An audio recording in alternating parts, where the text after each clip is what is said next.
Hello and welcome to the LLG Grapevine podcast. You're listening to Helen McGrath, LLG's Executive Director of Policy and Governance, and Dennis Hall, LLG's Bulletin Editor. Hello, everyone.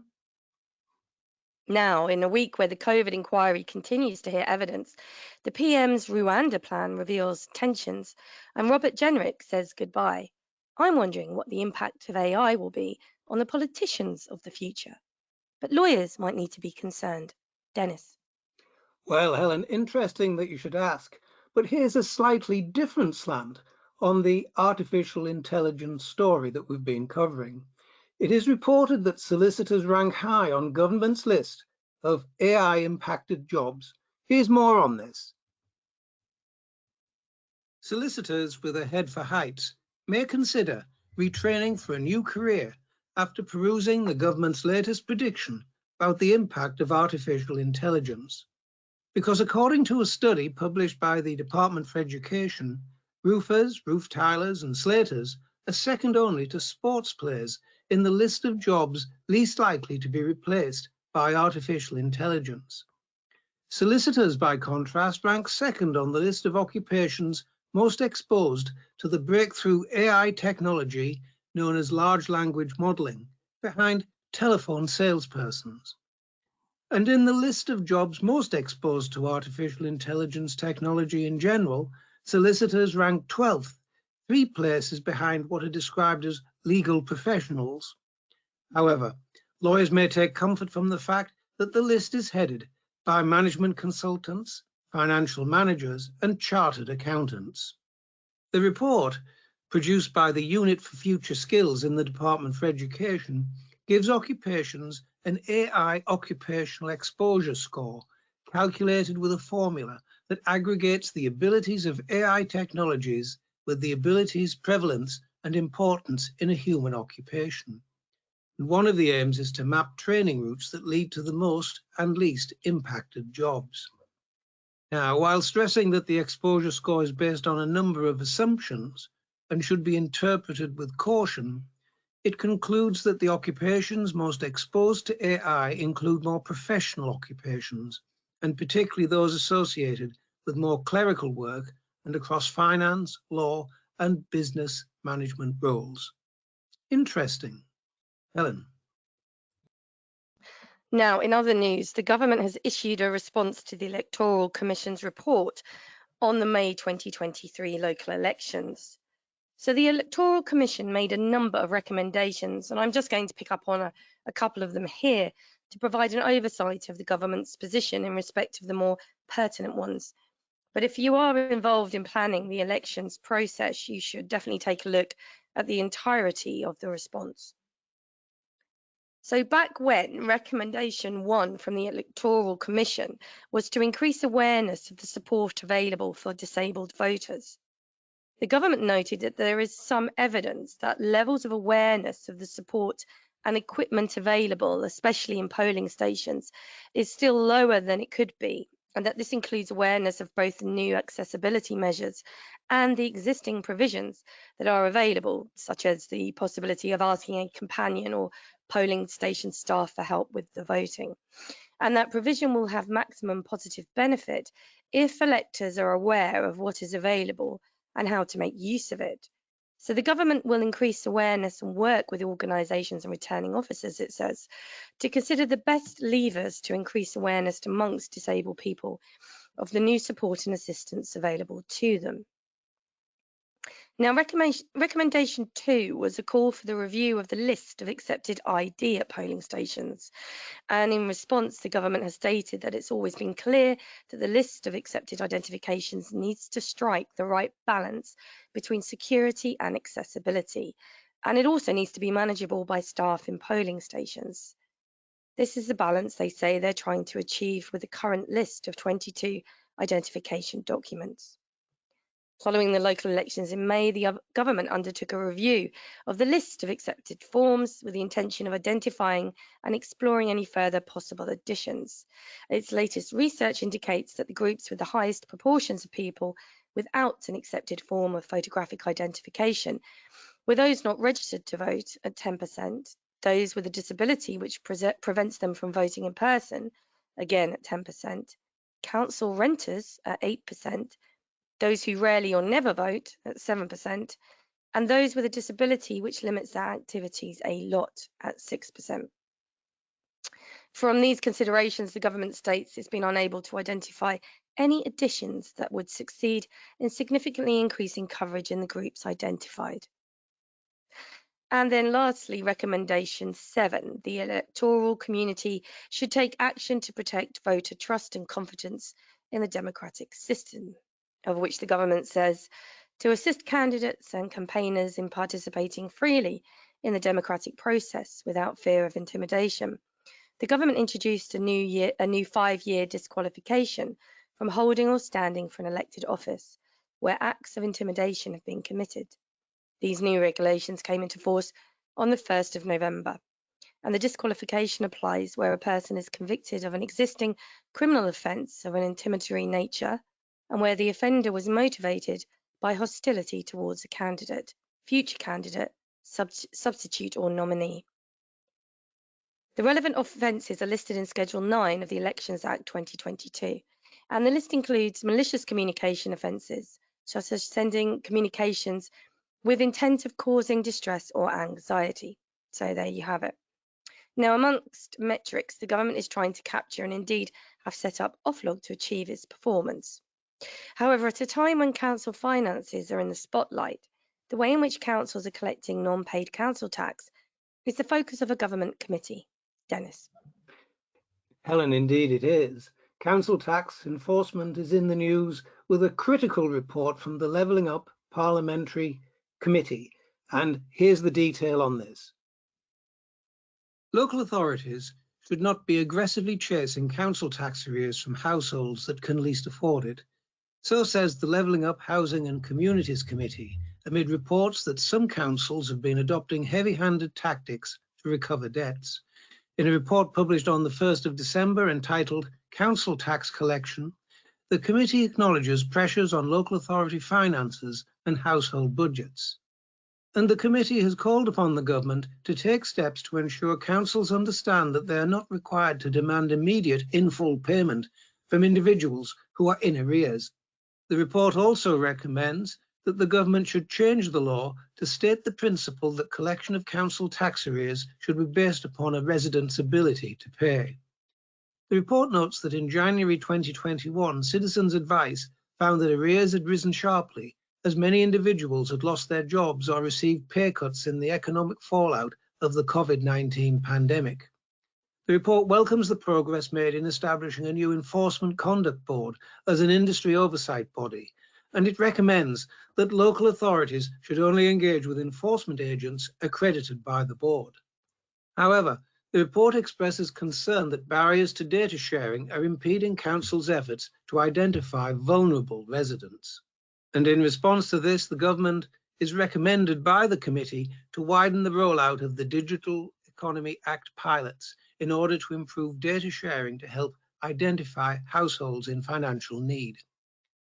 And the report outlines a number of reforms, including making property owners rather than occupants liable for council tax in order to remove a layer of complexity caused by population transience.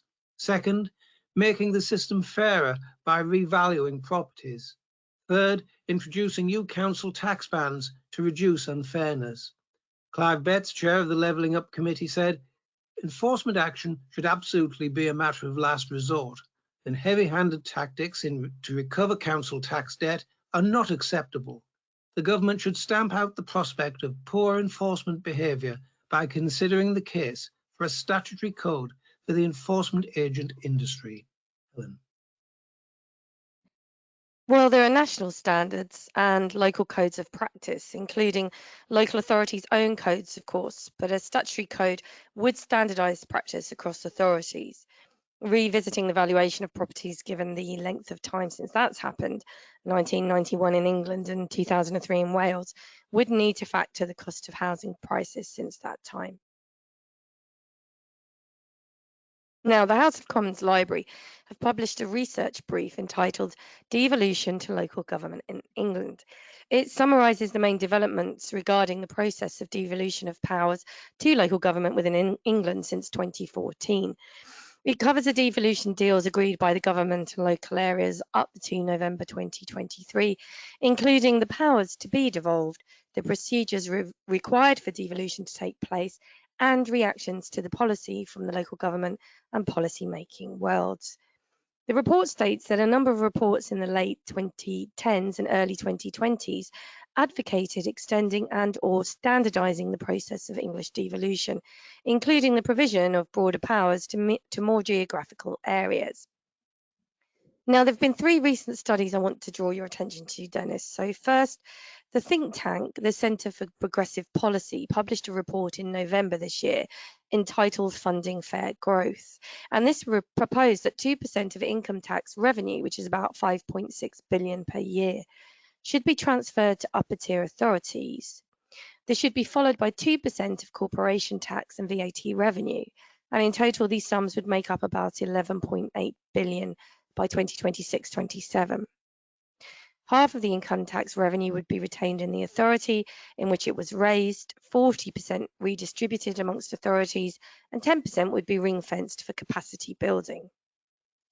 Secondly, the Centre for Cities and the Resolution Foundation published a report also in November this year entitled In Place of Centralisation.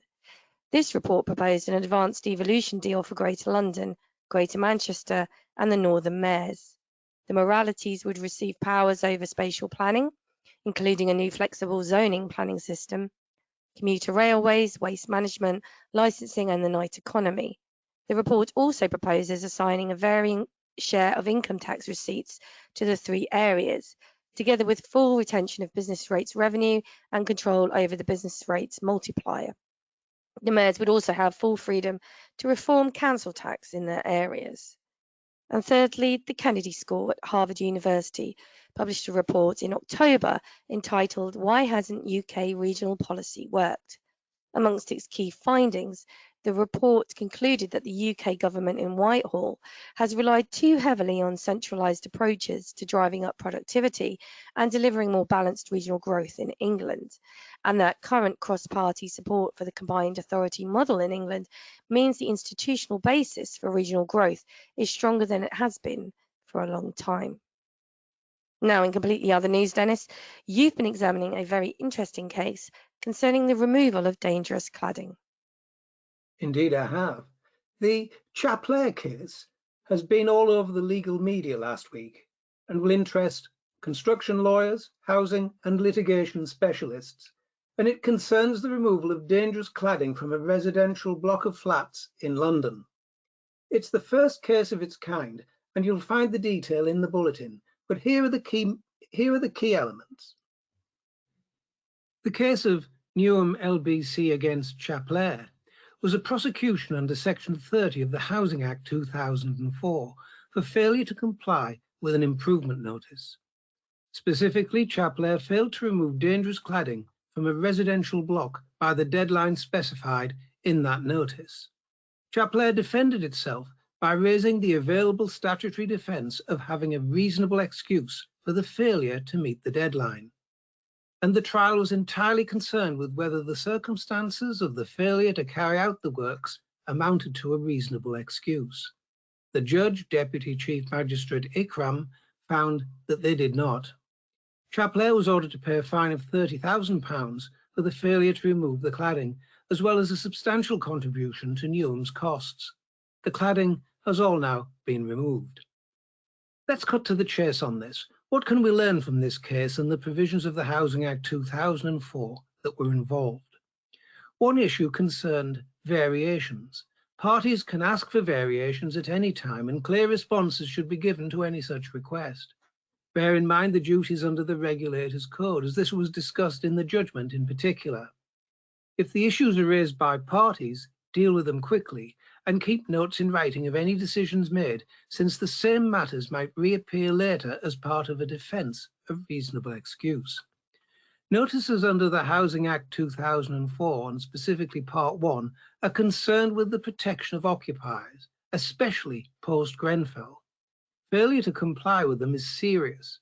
Real efforts have to be shown to have attempted to comply with the notice. But in this case, the court had little sympathy for issues related to funding that were raised by Chaplair, and found that it is not acceptable to delay safety-critical works to secure public funding. This was an important result, and Newham did well to pursue this important case to a successful conclusion. Helen. Yes, well done to Newham. Now, I do seem to come back to the Freedom of Information Act quite a lot, Dennis. And here I also have an interesting case, a Court of Appeal case, which has just been handed down, confirming that aggregation of public interests for exemptions under the Freedom of Information Act is permissible. So this is the case of the Department for Business and Trade and IC and Montague. The Court of Appeal heard that the second respondent, Mr. Montague, requested information about trade working groups established by the appellant, the Department for International Trade. Now, the department, in the period prior to the withdrawal of the United Kingdom from the European Union, refused to disclose the information relying on the public interest arising from two provisions in the Freedom of Information Act, Section 27, which provides that information is exempt if disclosure would be likely to prejudice international relations, and Section 35, which provides that information is exempt if it relates to the formulation of government policy. The sole issue that arose in the appeal is whether the public interest recognised in two or more different statutory provisions exempting information should be assessed in combination or aggregated in determining whether that public interest outweighs the public interest in disclosure, or is the public interest recognised in each provision to be weighed separately against the public interest in disclosure. Now, judgment of paragraph 51 held as follows. The submission that if information would not be exempt from disclosure on ground A alone, and if it would not be exempt on ground B alone, it cannot possibly have been Parliament's intention that it should become exempt by reason of a combination of grounds A and B, which appears superficially attractive. However, once it is appreciated that the exercise to be conducted under Section 2, subsection 2, involves weighing all the public interest considerations in maintaining the exemption of the information from disclosure against all the public interest considerations in disclosing it, as Lord Sumption explained in the case of Kennedy, the argument becomes untenable. So, an important clarifying and binding case, Dennis. And on that note, you can read more on the items discussed today and many more besides by going to bulletin number 41, available on the LLG website now. So until then, it's goodbye from me. And from me too.